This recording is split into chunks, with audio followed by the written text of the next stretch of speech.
আসসালামু আলাইকুম, মাহফুজ ইউরো ব্লগে সবাইকে স্বাগতম। বর্তমান সময়ে সার্বিয়ার পারমিট অনলাইন অ্যাপ্রুভাল হচ্ছে, অর্থাৎ অনলাইনে অ্যাপ্রুভড হচ্ছে, ভিসা হচ্ছে, ম্যান পাওয়ার হচ্ছে, টিকিট হচ্ছে, ফ্লাইট হচ্ছে। ইতিমধ্যে অনেকেই ওয়ার্ক পারমিট ভিসায় বাংলাদেশিরা সার্বিয়াতে গিয়েছেন, অনেকেই ব্লগিং শুরু করে দিয়েছে। তো আপনারা যারা সার্বিয়ার বিভিন্ন ভিডিও দেখেন তারা সকলেই বিষয়গুলো সুনিশ্চিত হয়েছেন যে সার্বিয়াতে বাংলাদেশিরা ওয়ার্ক পারমিটে বর্তমান সময়ে যাচ্ছে। বিপুল সংখ্যক ওয়ার্ক পারমিট বর্তমানে প্রসেসিংয়ে রয়েছে এবং অনেকে ভিসা পেয়ে গিয়েছেন। আলহামদুলিল্লাহ, সামনে সার্বিয়া অনেক বেশি লোক প্রয়োজন, তাই অনেক বেশি ভিসা হবে ইনশাল্লাহ। কিন্তু দুঃখের সাথে জানাচ্ছি যে সার্বিয়াতে যারা যাচ্ছে তারা কোম্পানিতে থাকা খাওয়া পাচ্ছে যারা, এবং কোম্পানি যাদেরকে কাজ দিচ্ছে, এমত অবস্থায় যারা কোম্পানি ছেড়ে অন্যত্র সেন্ট্রাল ইউরোপের দিকে গেম দিচ্ছেন বা চলে যাচ্ছেন, তাদের কারণে কিন্তু পরবর্তীতে একটি বিরূপ প্রতিক্রিয়ার সৃষ্টি হতে যাচ্ছে।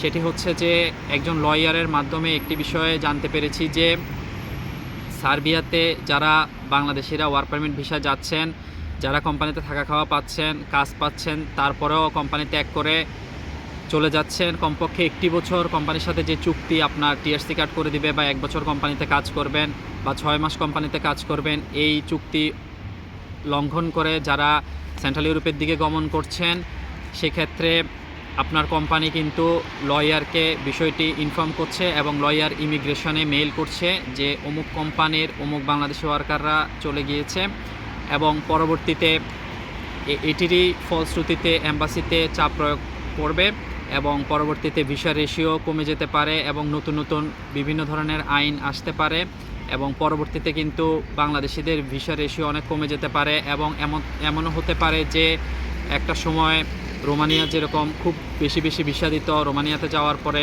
অনেকেই সেন্ট্রাল ইউরোপের দিকে গমন করেছে, ঠিক পরবর্তীতে কিন্তু এম্বাসি ফেস করার বিষয়টি এসে গিয়েছে। ঠিক তেমনই এখন এম্বাসি না ফেস করে যেরকম সার্বিয়াতে সহজে যাওয়া যাচ্ছে, এমনও হতে পারে যে 2025 সালে এম্বাসি ফেস করে সার্বিয়াতে যেতে হতে পারে। যদি এদিকে বাংলাদেশিরা ফ্লাইট করে কোম্পানিতে যায়, কোম্পানিতে 1 বছর স্টে করে চুক্তি অনুযায়ী, 1 বছর পর যদি সে অন্যত্র চলে যায়, সেক্ষেত্রে তেমন একটা সমস্যা হয় না। আবার আমি আগেও একটি ভিডিওতে বলেছি যে যারা সার্বিয়াতে ভুয়া কোম্পানিতে যাবেন, কোম্পানি কাজ দিবে না, থাকা দিলেও খাওয়া দিবে না, বা যে কোনো ধরনের বসিয়ে রাখবে 1-1.5 মাস, কোনো ধরনের কাজ দিতে ব্যর্থ হবে, সে সকল ভুয়া কোম্পানি থেকে চলে গেলে তেমন একটা প্রভাব পড়ে না। কিন্তু যে সকল কোম্পানি কাজ দেয়, সে সকল কোম্পানি আপনাকে নিয়েছে কাজ করানোর জন্য, আপনি যদি কাজ না করে অন্যত্র চলে যান, সেক্ষেত্রে কোম্পানির একটি লস হয় এবং কোম্পানি দেখা গেছে বিষয়টি লয়ারকে জানায়, লয়ার ইমিগ্রেশনে চাপ প্রয়োগ করে বা মেইল করে, পরবর্তীতে ইমিগ্রেশন এম্বাসিতে চাপ দিলে নতুন নতুন আপডেটিং সিস্টেম আসে বা নতুন নতুন নিয়ম এসে যায়, পরবর্তীতে কিন্তু ভিসা রেশিও কমে যায়। তাই যারা বর্তমান সময়ে সার্বিয়াতে যাবেন তারা কমপক্ষে 6 মাস বা 1 বছর সার্বিয়াতে থাকার চেষ্টা করবেন, কারণ আমরা জানি যে ইয়েলো, রেড বা ব্ল্যাক লিস্ট এই ধরনের কতগুলো নিয়ম ইউরোপে রয়েছে। অর্থাৎ বাংলাদেশিরা যদি সার্বিয়াতে সহজভাবে এম্বাসি ফেস না করে যাওয়ার পরে কোম্পানি ত্যাগ করে সেনজেন ইউরোপের দিকে গমন করতেই থাকে, তাহলে একটা পর্যায়ে কিন্তু বাংলাদেশ রেড তালিকাভুক্ত হয়ে যাবে। অলরেডি ইয়েলো তালিকাভুক্ত এখনও হয়নি, তবে হওয়ার পথেই বলা যায়। এটি যেহেতু নতুন নতুন ফ্লাইট হচ্ছে, অনেকেই কোম্পানি ত্যাগ করে চলে যাচ্ছে, পরবর্তীতে কিন্তু যারা আসবে তাদের জন্য কিন্তু এটি হুমকি স্বরূপ। তাই সকলকে একটি কথা বলবো যে বর্তমান সময়ে কিন্তু সার্বিয়াতে অনেক বেশি ঠান্ডা, শীত শুরু হয়ে গিয়েছে। অনেকেই বলে যে শীতের সময় গেম দেওয়াটা নিরাপদ বা খুব বেশি বেশি গেম হয়, এটি আসলে সঠিক নয়। শীতে প্রচণ্ড ঠান্ডা, প্রচণ্ড কষ্ট, জীবন মৃত্যুর ঝুঁকি নিয়ে আপনাকে এক দেশ থেকে আরেক দেশে পাড়ি দিতে হবে, এবং এমনও হতে পারে যে আপনাকে পথে বা বিভিন্ন দেশে অনেক দিন থাকতে হতে পারে, অনেক কষ্ট সহ্য করতে হতে পারে।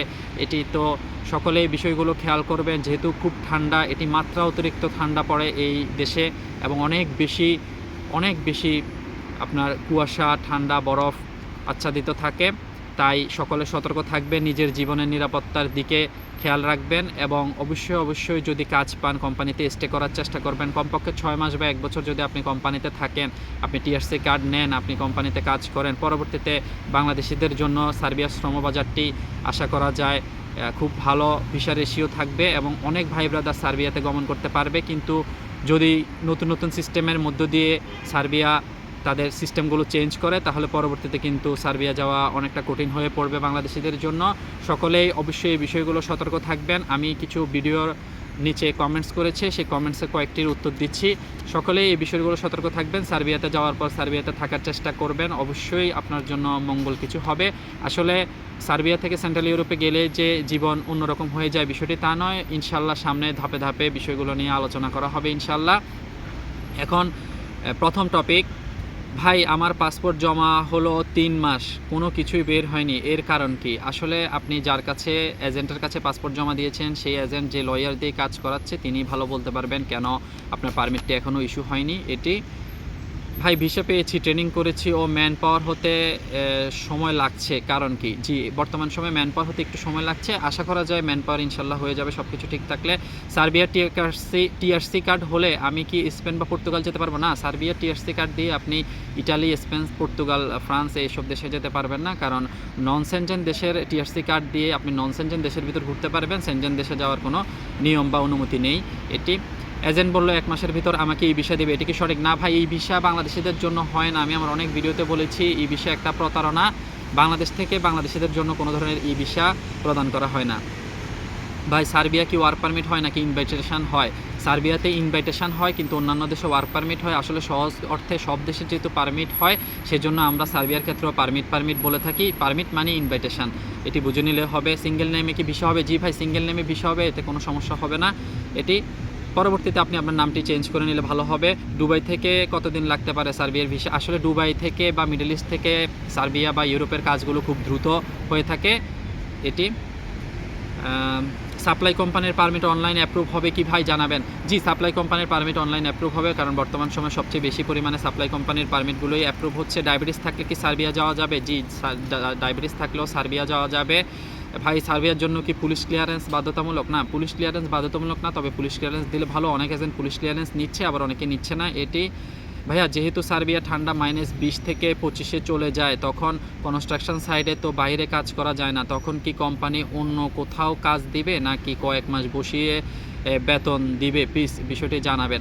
আসলে আপনি একটা বিষয়ে মাথায় রাখবেন যে যখন আপনি কনস্ট্রাকশন সাইডে বাইরে কাজ করবেন, তখন যদি খুব বেশি ঠান্ডা পড়ে তখন বাইরে আর কাজ করানো হয় না, ভিতর সাইডে কাজ করানো হয়। তারপরেও যদি কোনো কারণে কাজ বিঘ্ন থাকে তখন আপনাকে বসিয়ে রাখবে। আপনাকে কোম্পানি মনে রাখবেন যে কখনো বসিয়ে রাখবে না, কাজ করাবে তারপর বেতন দিবে। কোম্পানি কখনো বসিয়ে বেতন দেয় না, কিন্তু যখন অপারগ হয়ে যাবে সব দিকের বিষয়গুলো সুনিশ্চিত করে ঠান্ডার কারণে, তখন হয়তো 1 মাস যদি আপনাকে কোনো কারণে কিছুদিন বসিয়ে রাখে, তাহলে আপনাকে আপনার বেসিক স্যালারিটি দেওয়া হবে। এটি